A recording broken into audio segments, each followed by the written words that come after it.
Okay. When you're ready. It's on? Okay. Friday night video time. As I said, this is fly fishing month. Actually, we're in a new month, but we're going to keep fly fishing because at the end of this, or end of March, is steelhead season. And for those of you who don't know, a steelhead is a migratory rainbow trout. So, explain something about trout. Most trout are not native to the U.S. The brook trout, which is not a true trout, is native to the U.S. And lake trout, which is not a true trout, is native to the U.S. Rainbow trout are native to the West Coast, but not past the Sierras. All the rainbows have been introduced throughout the U.S. And most brown trout are, there's two main strains. There's the German strain, that's why you hear a lot of people call them German browns, or the Scottish strain. Tell you the truth, I couldn't tell the difference between the two. So, anyway, where were we going with that? Steelhead. Ha! So the steelhead is a migratory rainbow. So when I said that the rainbows are native to the West Coast, they live in salt water and they come up just like salmon. And it's even argued whether a rainbow trout is a salmon or a trout. The rainbow will come up the streams and they would breed and go back to the ocean. But in prehistoric times, much of the West was underwater and there were giant lakes. And some of these rainbows did get trapped in the Sierras, and so there are different strains of rainbow trout throughout the U.S., mostly where they got landlocked and kind of formed their own subspecies. But back to steelhead, you know, your average rainbow trout is 9 to 18 inches long. Steelhead, which is just a rainbow trout, they're the big boys. They get, in fact, the size limit, they have to be over 26 inches on the Brule River where I fish. So I'm wearing some of my garb. A lot of people, like I said, this is mostly, these videos are mostly aimed at people who don't know about this stuff, mainly from Illinois. And so why do we wear all this stuff? It's not just to look good. I know it makes me look good, but that's not the only reason.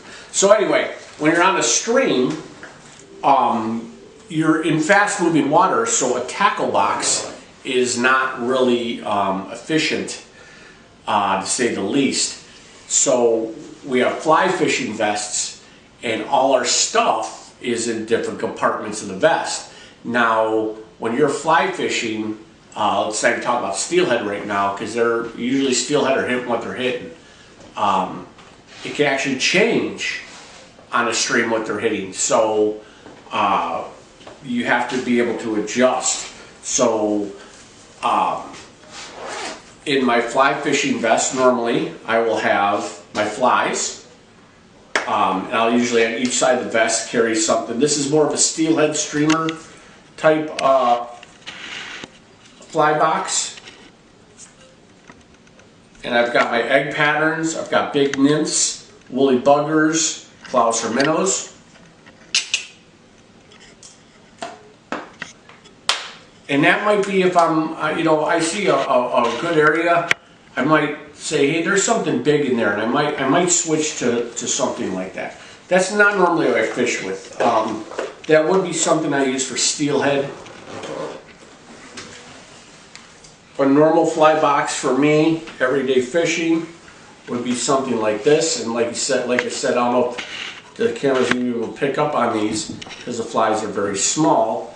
But I have a dry fly side and a wet fly side. Honey, you can come by. No. Alice, make an appearance. No. Come on, Alice. No. Here, turn the camera around. No. Oh, she ran away. That's how you get rid of the girlfriend right there. Tried to put it on my camera. So anyway, I don't know. Camera can go on there. Yep. But that is, these are normal patterns I use Like I said, most of them are pheasant tail or copper john type patterns, which a copper john and a pheasant tail are very similar. So we'll put that away. And then usually in these smaller pockets, I carry what we call tippet. And tippet, like I said, you got the fly line, then it goes down to a leader, and then your tippet is the last section that you want to make as small as possible to present flies to the trout. So like this is 2.4 test tippet. And that would, depending on what I'm fishing for, I would change the size. I also carry things like floating. You rub this on the fly and it helps it float on top of the water if I'm using a dry fly. These are hemostats. Believe it or not, this hemostat, I actually had a 9mm bullet removed from me with this hemostat. The surgeon actually gave it to me. Long story. Those in the Bureau, my friends in the Bureau, they know the story well. It's a Bureau famous story. But that is my little hemostat that the surgeon gave me. But I use this for bending down a hook. So let's say I'm in a western trout stream or a stream with special regulations that does not allow barbed hooks. I'm going to press down the barb to unbarb the hook. The funny thing about barbed hooks on trout, they really don't matter.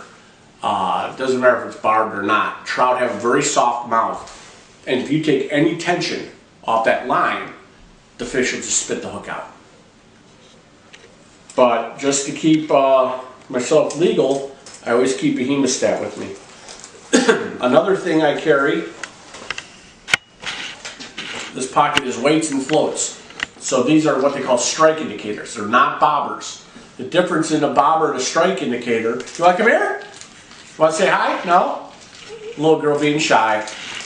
You know, let her make an introduction. Come here, Harley. Come here, Harley. Come here. Oh, this is Harley. Hi, Harley.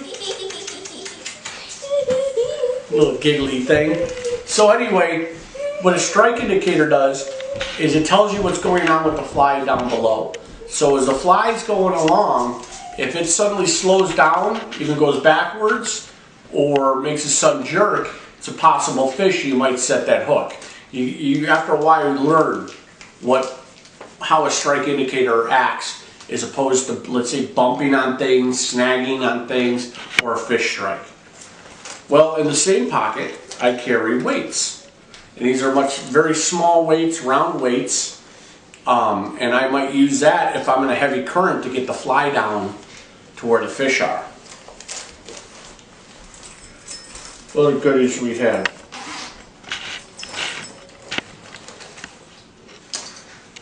Reading glasses.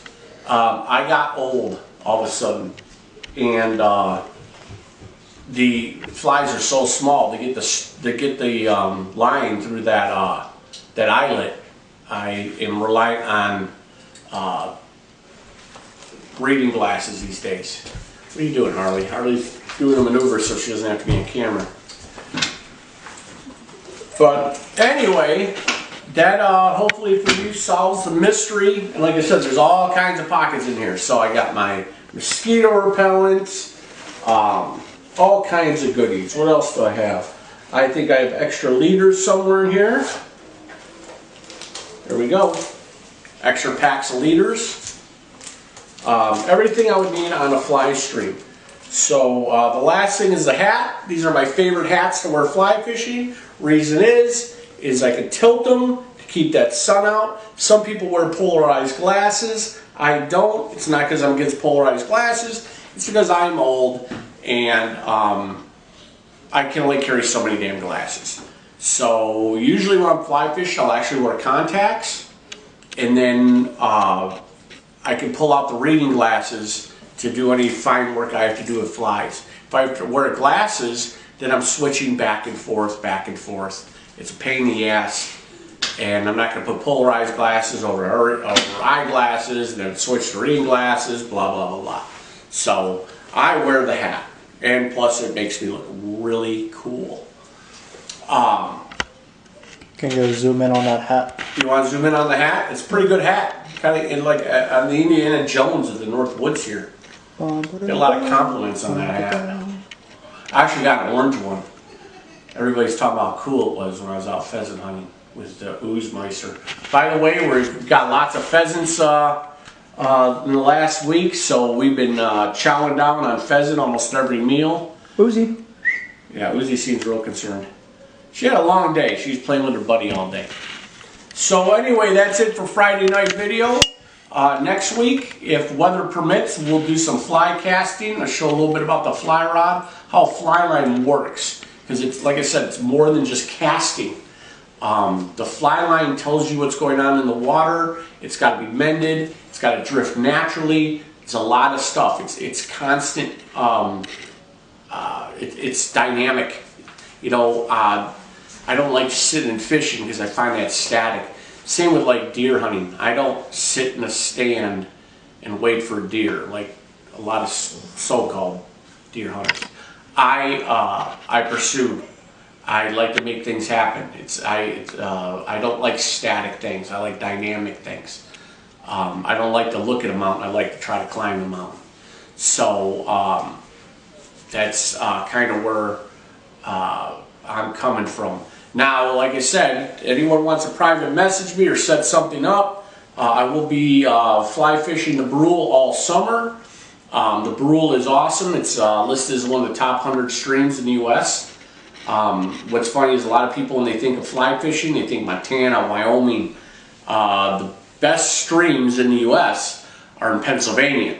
The second best streams in the U.S. are in what they call the driftless area of Wisconsin and Minnesota. Everything else is a second. The streams out west have nothing on streams out here. So Midwesterners, a lot of them don't realize that they live near some of the best fly fishing in the country.